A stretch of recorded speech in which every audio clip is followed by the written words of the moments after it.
My name is Joshua Merritt, and my presentation is on the East India Trading Company. Elizabeth I on December 31st, 1600 gave 200 charters to merchants, including the East India Trading Company. The East India Trading Company got so big that they got into the British politics, and they were a monopoly. They were used by the British to expand British ideals in India and as well as Southeast and West China. The picture on the right is the insignia that the company would use for important letters, documents, proposals, and whatnot. They were one of the most powerful trading companies in Britain as they monopolized everything that the British had. And textiles, tea, goods that any British person needed, it would be from the East India Trading Company. The original East India Trading Company was focused all in the East Indies instead of India. Later on, they got into India. They found that India was more profitable, so they changed the name to East India Trading Company and put more resources into India. The photo on the right has their insignia and would be another form of their logo. In 1601, they've had their first expedition that left for Asia, and 2 years later came back with 500 tons of peppers. It was very profitable for the East India Trading Company when they first came. In the 1700s, the company grew and dominated the global textile trades. In India, the company had 3 bases at Madras, Bengal, and Bombay. Alright, the pictures on the right, the first one has the insignia that it would look like on the paper. The other one next to it has a picture of a port, of the ports. The bottom one, the bigger one, that one is of their ship.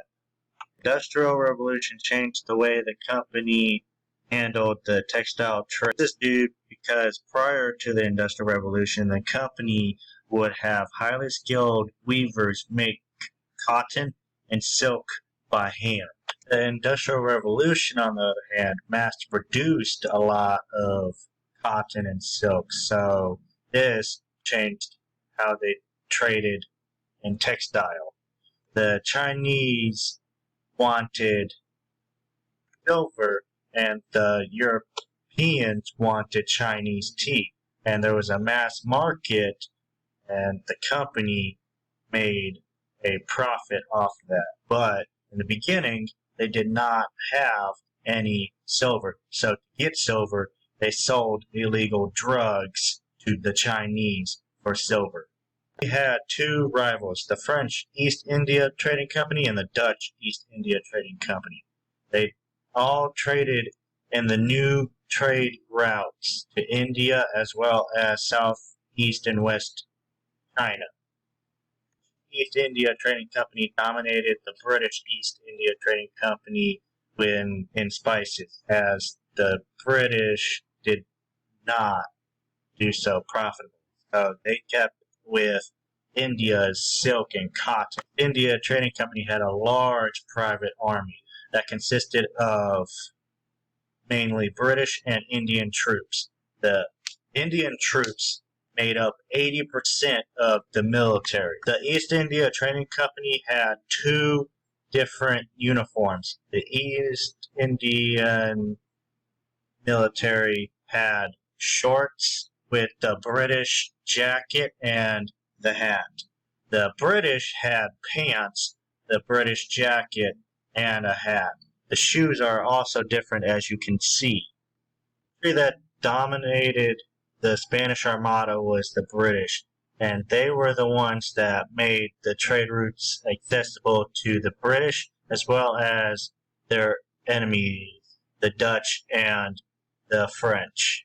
East India Trading Company pushed into India. They were already an agent of the British, and so they wanted to colonize India.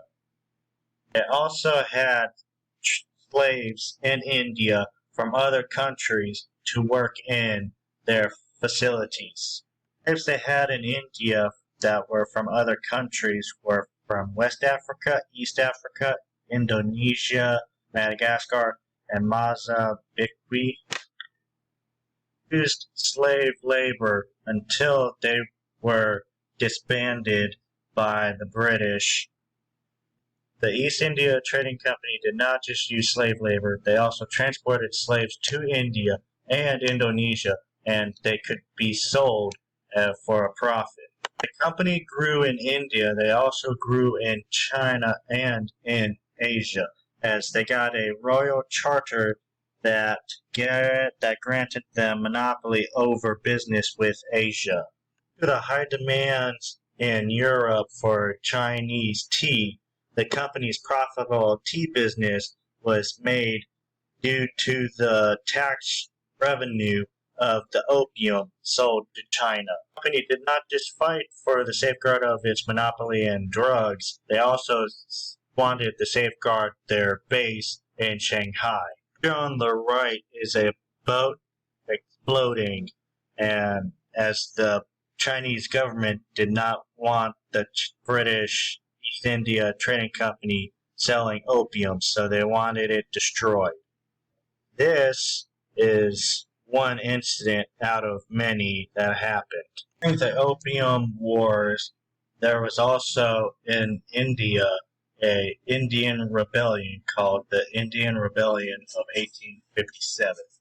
During the Indian Rebellion of 1857, the rebels caught the company off guard and successfully killed British soldiers, civilians, and anyone who was loyal to the company. The company retaliated and killed thousands of rebels and civilians that looked like they were sympathetic to the uprising.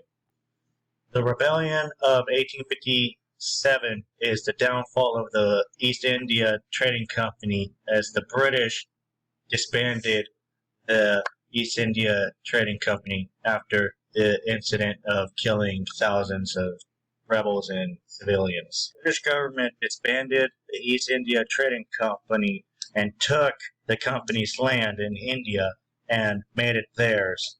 This became the British, known as the British Raj.